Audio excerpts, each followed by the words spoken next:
Every day, the average American is exposed to between 4,000 to 10,000 ads.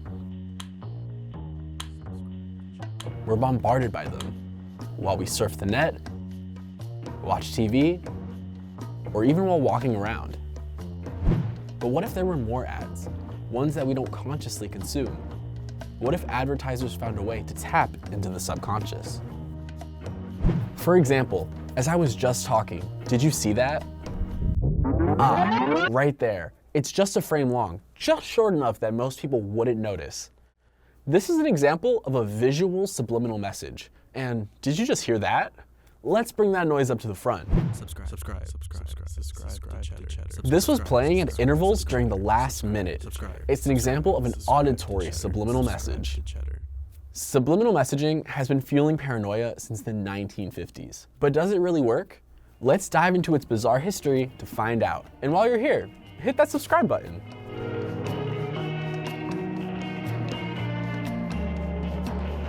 On September 12, 1957, a market researcher held a press conference to present his findings from a recent experiment. The man was James Vicary. In his experiment, audiences were shown the film Picnic. Flash frames were littered throughout the movie with phrases like hungry, eat popcorn, and drink Coca-Cola. Each frame lasted 1/3000th of a second, far too quick for a viewer to notice. Vicary had claimed that the sales for Coca-Cola and popcorn had gone up 18.1% and 57.8% respectively. Journalists began publishing articles claiming America had entered the age of Big Brother. The dystopian world of 1984 had arrived. But there was a bit of a problem. Vicary lied. In 1962, while being interviewed for Advertising Age, Vicary revealed that the findings were falsified. He called the original experiment a gimmick, in that the data was too small to be meaningful. But the damage had been done. The seeds of subliminal messaging had been planted in the public psyche. This fear intensified in 1973 when Dr. Wilson B. Key released a book dedicated to the subject.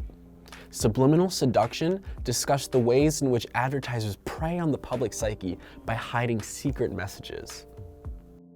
The book outlined how advertisers used violence, death, and even bestiality in ads.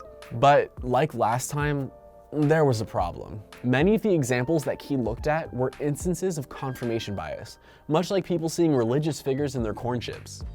And when I pulled the sandwich out, I saw the face of God. Literally, I had made a grilled cheeses. Confirmation bias is defined as the tendency to interpret or favor information in a way that affirms one's prior beliefs. But Key had many critics. They said that the messages he saw were unfounded.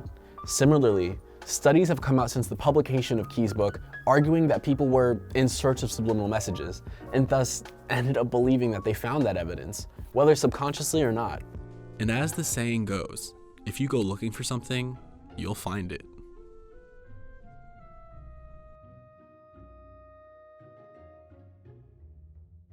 So there you have it.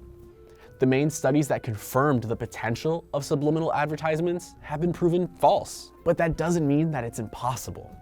Today, researchers are still investigating. For example, in 2002, a survey of 81 undergraduates at the University of Waterloo found that when primed with words like dry or thirsty, students were more likely to drink water. But only if they were thirsty to begin with.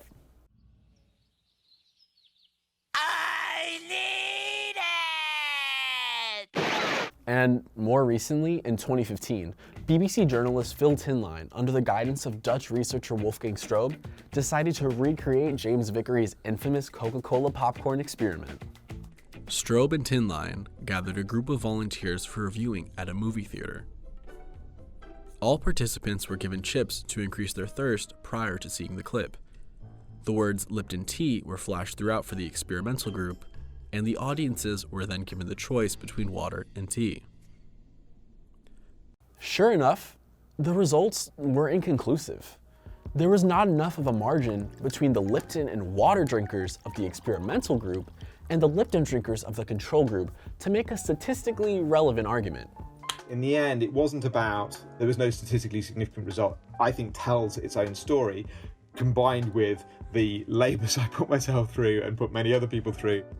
Subliminal messaging doesn't work in the outside world, that is, outside of a lab. In studies where subliminal messages had an effect, they were under specific lab conditions. And even then, there were no lasting effects to the subliminal messages. People have to have the goal anyway, not have a strong resistance to or strong affinity to the specific product. They have to not notice, they all have to not notice, and you have to get the product in front of them pretty quickly. That being said, there aren't any laws in the United States that necessarily ban subliminal messaging either. In 1957, and again in 1974, the FCC stated that while there was no precedent for prosecuting subliminal messaging by advertisers, that the practice was against public interest, and companies employing the tactics risked losing their broadcasting licenses. Still feeling queasy? Imagine this. The effort it would take for advertisers to put flash frames throughout film and TV would not only be time-consuming, it'd be expensive. There's very often a kernel of truth. You can prime, you can, have a marginal impact, but it's difficult and it's limited. The practice itself isn't lucrative, and it doesn't have enough scientific backing for advertisers to be interested in it. I think the reason subliminal advertising retains its kind of mystical power is that it combines invisibility and supposedly great power. So when you're home watching television or on YouTube watching Cheddar Examines, you don't need to worry about secret flash frames or hidden messages urging you to subscribe or buy things. Or do you?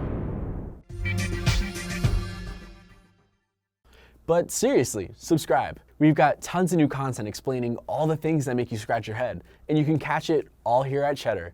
So hit that notification bell so you don't miss out on any new content. I'm Jake Munoz, and we'll see you next time.